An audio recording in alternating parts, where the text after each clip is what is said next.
Welcome to Learn History CBSE.com, an online education portal. Over to the demonstration on class 11th, chapter Writing and City Life. Thank you. Good morning, children.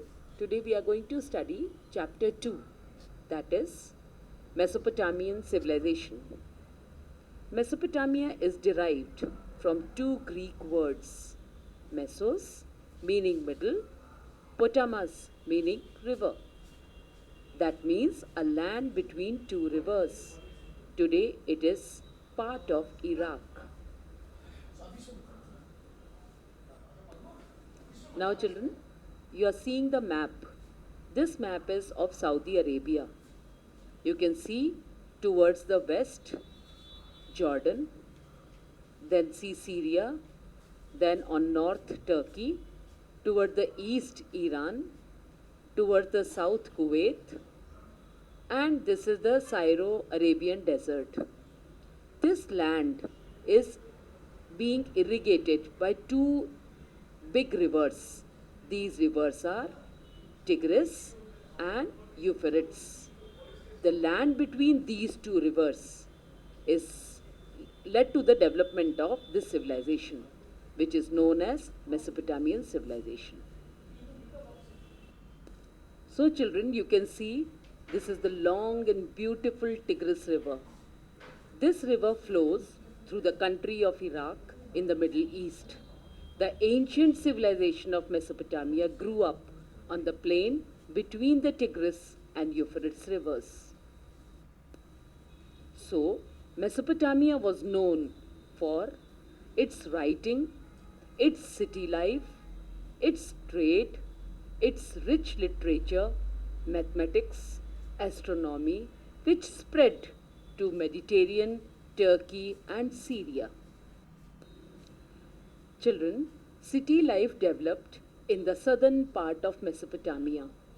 It was called Sumer or Akkad because the rich silt got developed in the southern portion of these two rivers. Therefore, the civilization developed in this region. The first known language of this region was Sumerian, and later on it was replaced by Akkadian language. Around 2400 BCE, which means before Common Era. After 2000 BCE, Babylon became an important city, and the term Babylonia was used for the southern region because here, this region, the city developed into a beautiful city. Are you seeing this beautiful picture? This is the picture of Hanging Gardens of Babylon. The Mesopotamian city of Babylon was one of the most important cities in the ancient world. This picture shows the Hanging Garden of Babylon, one of the 7 wonders of the world. The garden grew up on the roofs and terraces of the royal palace in Babylon.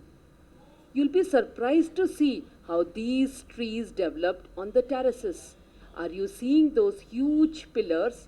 From these pillars, the tree used to grow, and they used to just water it from these river sources which you are seeing on the picture. So the story goes like this. About 2500 years ago, King Nebuchadnezzar ruled the land Babylonia. He married a beautiful princess from another country and brought her to Babylon, the capital of Babylonia. But the new queen grew homesick for the mountains and gardens of her homeland. So the king called together his architect and craftsmen because he had a plan. Build me the most beautiful and wonderful gardens in the world, he told them, and the story goes on. This is how these beautiful hanging gardens were developed in those times. Although these gardens are no more there, but still we find they are mentioned in all the writings of that time. So children, by now it is clear to you that the city life began in the southern portion of Mesopotamia, where Sumer and the Akkad civilization developed first. Later on, a beautiful city, that is Babylonia, developed, which you have seen in the previous picture, how beautiful hanging gardens were developed.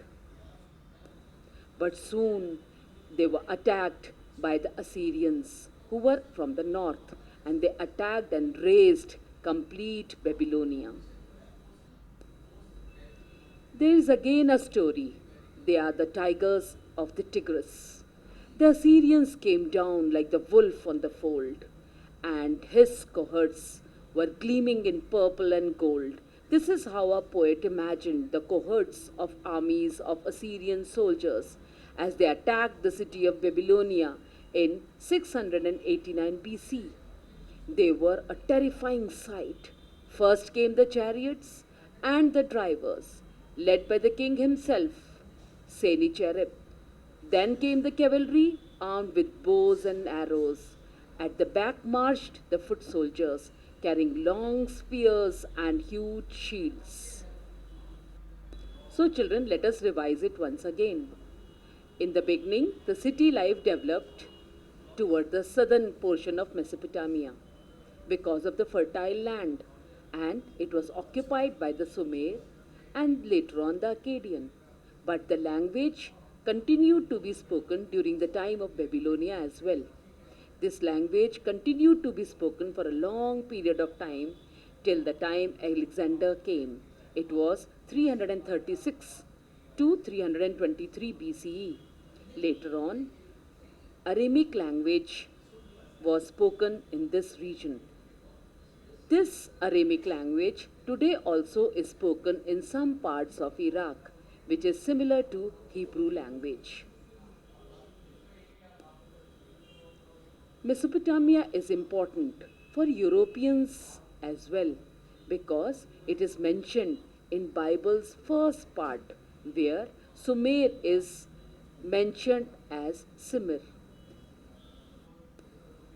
According to Bible, Noah, he is a person. He built a huge boat and took a pair of each of all the species of animals and birds which survived the flood, and they reached the land which is now known as Mesopotamia.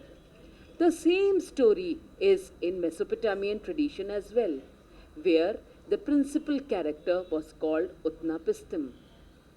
Here, it is mentioned in Bible that it was a land of brick-built cities. Travelers and scholars of Europe looked on Mesopotamia as a kind of ancestral land, and when archaeological work began in this area, there was an attempt to prove the literal truth of the Old Testament. You can see how Noah traveled in this boat carrying all the species to this fertile land where the civilization developed.